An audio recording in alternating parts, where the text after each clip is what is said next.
1 Samuel chapter 8. Now, when Samuel was old, he made his sons judges of Israel.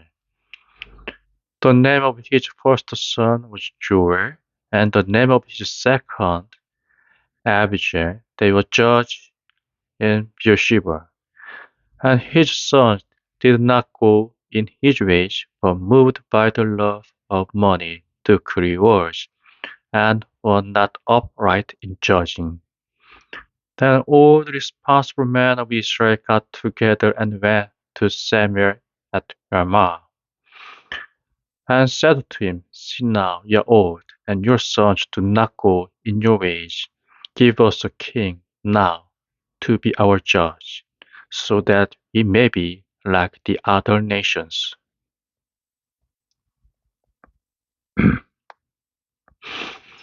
But Samuel was not pleased when they said to him, Give us a king to be our judge. And Samuel made prayer to the Lord.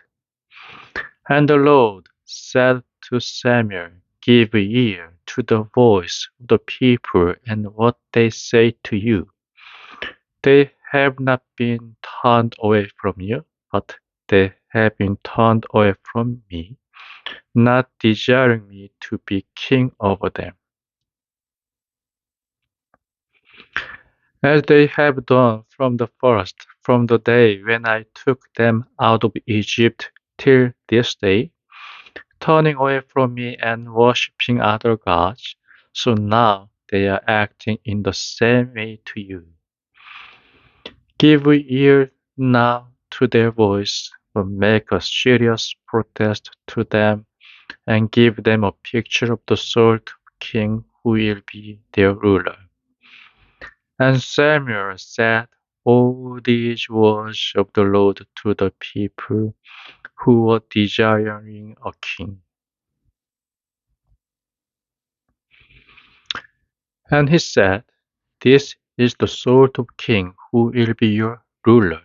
He will take your sons and make them his servants, his horsemen, and drivers of his war carriages, and they will go running before his war carriages. And he will make them captains of thousands and fifties.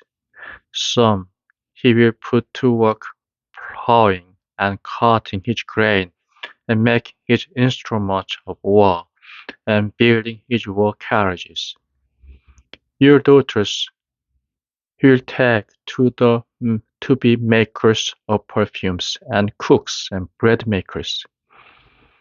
He will take your fields and your vine garden and your olive gardens, and all the best of them, and give them to his servants.